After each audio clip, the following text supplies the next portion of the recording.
தமிழர் திருநாளாம் பொங்கல் பண்டிகை நாளை கோலாகலமாக கொண்டாடப்படுகிறது. இதனையொட்டி மாநிலத்தின் பல்வேறு இடங்களில் ஆட்டம் பாட்டம் விளையாட்டு என கொண்டாட்டங்கள் களை கட்டின. சென்னை கத்தீட்ரல் சாலையில் திமுக விளையாட்டு மேம்பாட்டு அணி செயலாளர் தயாநிதி மாறன் எம்பி தலைமையில் பொங்கல் விழா கொண்டாடப்பட்டது.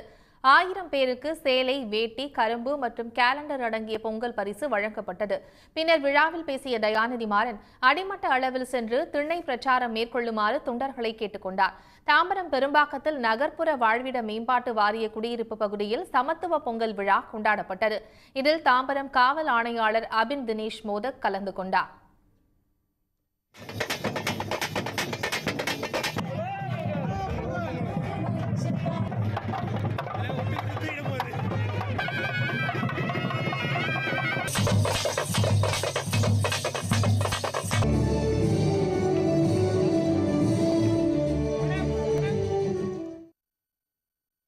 பழவேற்காடு அருகே மேல் அவுரிவாக்கத்தில் மீனவர் பேரவை சார்பில் நடைபெற்ற பொங்கல் விழாவில் ஆளுநர் RN ரவி பங்கேற்றார்.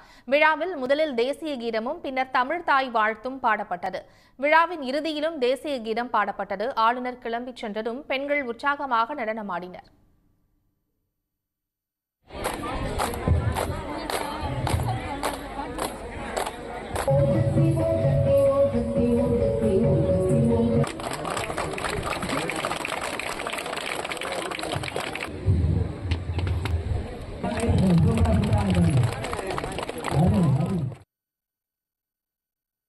திருப்பூர் மாவட்டம் தாராபுரத்தில் உள்ள தனியார் கல்லூரி ஒன்றில் சமத்துவ பொங்கல் விழா நடைபெற்றது. அப்போது கலை நிகழ்ச்சிகள் மற்றும் பல்வேறு விளையாட்டுப் போட்டிகளில் 500க்கும் மேற்பட்ட மாணவிகள் ஆர்வத்துடன் பங்கேற்றனர். எங்கள் காலேஜில் பொங்கல் திருவிழா ரொம்ப சிறப்பாக கொண்டாடிட்டு இருக்கோம். இதுக்காக 15 நாளுக்கு முன்னாடியே எல்லா இதுவும் ஆரம்பிச்சிட்டோம். தோரணம் கட்டுறது, அதே மாதிரி பொண்ணுங்க எல்லாருமே 15 நாளுக்கு முன்னாடி இருந்தே முளைப்பாரி போட்டு அதுக்கு கும்மி அடித்து பாரம்பரிய முறையில் நடனம்லாம் ஆடி சிறப்பாக கொண்டாடிட்டு இருக்கோம். அந்த பாரம்பரிய நடனத்தில் ஒயிலாட்டம், மயிலாட்டம், அந்த மாதிரி எல்லா டான்ஸும் நாங்கள் இது பண்ணி சிறப்பாக கொண்டாடிட்டு இருக்கோம். எங்கள் கூட சேர்ந்து ஸ்டாஃப்ஸும் ரொம்ப சிறப்பாக இந்த பொங்கலை கொண்டாடிட்டு இருக்காங்க. தஞ்சாவூர் மாவட்டம் பட்டுக்கோட்டையில் அரசு மாதிரி மேல்நிலைப் பள்ளி வளாகத்தில் மாற்றுத்திறனாளிகள் ஒன்றிணைந்து சமத்துவ பொங்கல் விழாவை கொண்டாடினர்.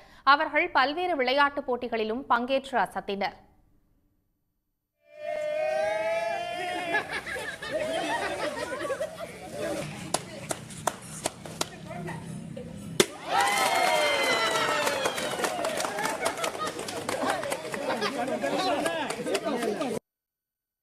தஞ்சாவூர் மருது பாண்டியர் கலைக்கல்லூரியில் 1000க்கும் மேற்பட்ட மாணவர்கள் பங்கேற்று சமத்துவ பொங்கல் விழாவை கோலாகலமாக கொண்டாடினர்.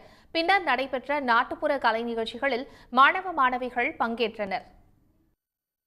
மதுரை மாவட்டம் திருமங்கலத்தில் ரஜினியின் தீவிர ரசிகரான முன்னாள் ராணுவ வீரர் கார்த்திக் தமது குடும்பத்தினருடன் ரஜினி கோயிலில் பொங்கல் விழாவை கொண்டாடினார்.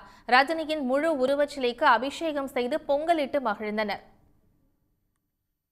உடனுக்குடன் செய்திகளை தெரிந்து கொள்ள சன் நியூஸ் பெல் ஐகானை கிளிக் பண்ணுங்க.